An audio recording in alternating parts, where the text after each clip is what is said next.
Hi, Steve. You've been through literally every scenario in basketball. I'm curious if you can draw upon, is there any scenario where you were tied 1-1 in a series, a star player was injured, kind of this particular scenario you're in that either player or coach that you can draw on?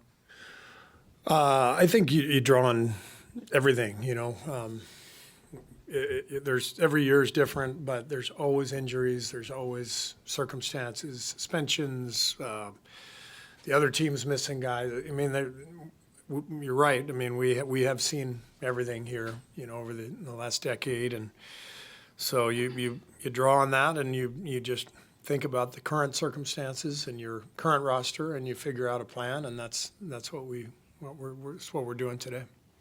It seemed like in game two, the probably the most productive group was the one that started the second half with Kuminga at the 4. What did you like about that lineup on either end of the ball?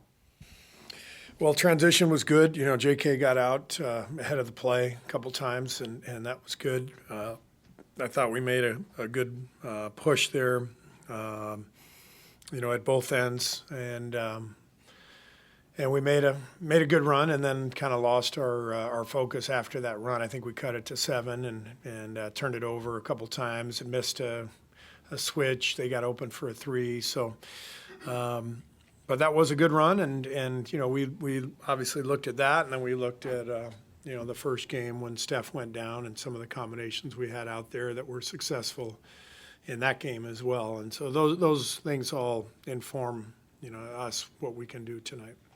You mentioned that the formula's changed clearly, and asked Jimmy what the formula can be. He said it's attack. I know it's simplified, it's general, but can it be as simple as some guys just have to go put their head down and try to make something happen? You're talking about Jimmy himself? Or Jimmy himself. I think he was talking about himself and others. He was talking about everybody. Like Kuminga going at Gobert down the sideline there. Can you do that? Just say, hey, guys, let's see what you can do, a little more aggression with the ball? The key is you have to gain an advantage. If you don't gain an advantage, they're really athletic and long, and you're trying to beat them one-on-one without a whole lot of spacing, and that's tricky. So how do you gain an advantage? That's our challenge. You can do that in transition with playing with great pace, which is, part of what we were able to do during the good stretches of Game 2. You can do it with pick and roll, with certain combinations, certain actions, trying to create defensive mistakes, and those are all things that we have to do more consistently tonight. Once you gain the advantage, then you can attack, and then you have some openings. Steve, so much of what you guys have done with Steph for years is movement-centric.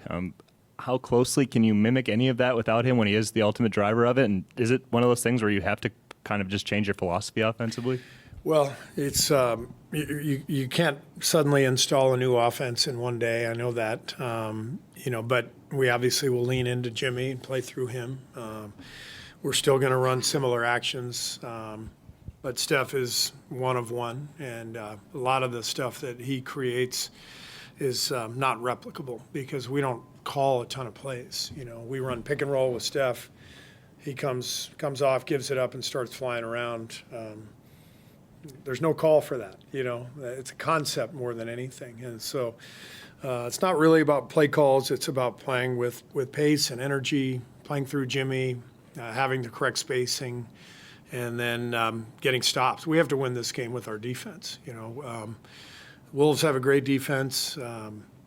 We've been number 1 in defense in the league since the Jimmy trade. I felt like we won the Houston series with our defense. So this game really starts on the defensive side for us. Steve, we know the numbers didn't play out great with Jimmy and JK together on the floor in the regular season. Did you maybe build some confidence that they can complement each other in the second half after last game? Yes, I thought they played well together, and I've said this a dozen times, but without Steph, we have to completely rethink things. We found a great formula.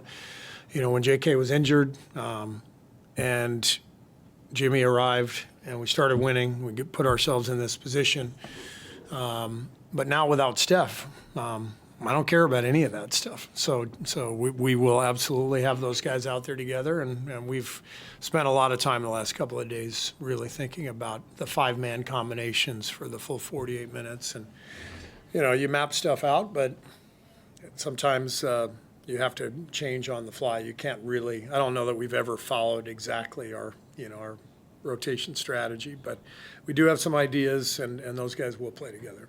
Steve, you just reiterated the need for the defense to kind of lead the way. What from game 1 to game 2 didn't you do as well that maybe you feel like you need to get back to in this game to set that tone? Loose balls, rebounds. There were a couple plays in the first half where they just, we had the loose ball if we wanted, and we just, sort of lazily put one hand. We got to go get every loose ball. We're not going to get them all, but we have to go for them all. And a game like this, that just sets a tone. And so we have to set a tone with our energy and our force more than anything.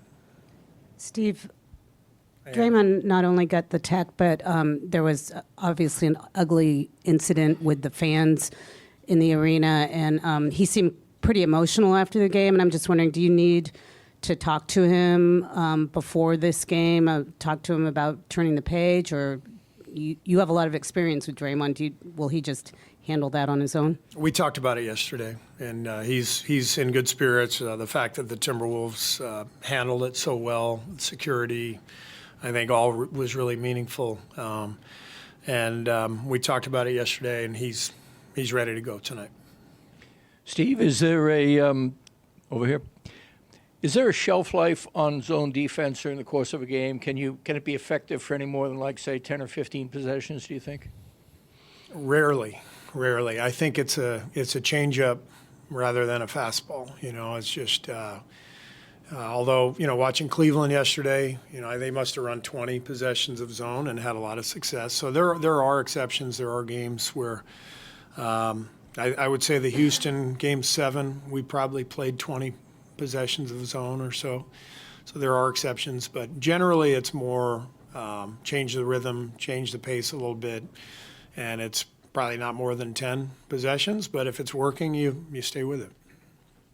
Steve, does Trayce have a maturity, a makeup that just, his role diminished this season, but he seems to have stayed ready, and you have a lot of guys like that on a team with depth, but what has he shown you in terms of just being ready when called upon?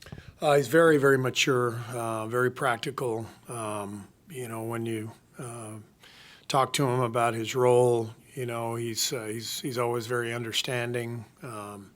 And in the 2 years that he's been here, he's just shown himself to be incredibly mature and it stays ready. And he's done a really good job of that. Obviously, he fell out of the rotation in January probably, but every day he's staying ready and playing in the low minutes games that we have with our younger players and our two-way players. And so Trayce is a pro. I know you've said all along the depth is such a benefit, but also sometimes hard for the coach. But in a time like this, I mean, aren't you thrilled with all the different guys who've been unselfish and able to step in at different times? Yep, you have to have that.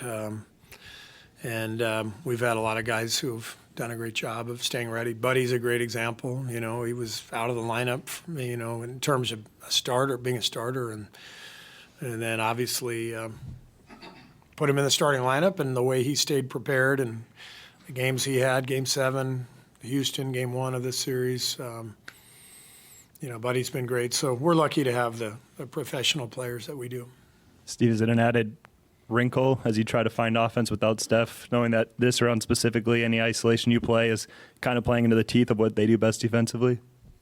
Yeah, I mean that's the balance, right? That's the trick. Is it's not like we're throwing 5 3-point shooters on the floor and spacing the floor, and we're going to have a lot of lineups out there that don't feature a lot of spacing. So we have to execute. We have to make sure we get spaced, make sure we're setting screens, make sure we're playing with pace, and those are all things that if you don't do, the Wolves are really good about kind of lining you up and staying in front of you with all those long athletic guys, and then Gobert's behind the play. They make it really tough. Steve over here. I understand what you're saying, following up on Dalton's question about Jonathan and Jimmy and looking at it in a fresh way. But why do you think they struggled together in the regular season, and why do you think they played so much better together the other night? Well, I think number one, they played the same position, so Jonathan is a really high usage player, like 92nd percentile, I think, in the NBA. Jimmy's a really high usage player.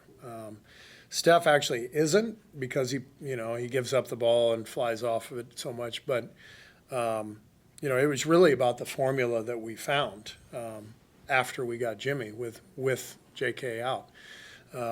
At the end of the season, when JK came back, I think for the last 10, 12 games, I think we played him about 18 minutes a game, and we really tried to, fit him in, as a role player playing, with and behind those guys. And frankly, it wasn't great. JK's a guy who really needs the ball, but Jimmy's Jimmy. We're going to give Jimmy the ball. And so when we did play them together, wasn't great, but like I said, without Steph, things change, and we'll see what it looks like. I know Steph's official reevaluation is coming, a week from the injury, but do you expect him to just stay completely off of it until that week's done, or is he even starting to do gradual things? That's a really nice question. Good way of trying to sneak in an update before the actual update. So I respect that you asked that, but we'll have an update after a week. Right, Raymond? Good job. Thank you. Every once in a while I listen to Raymond.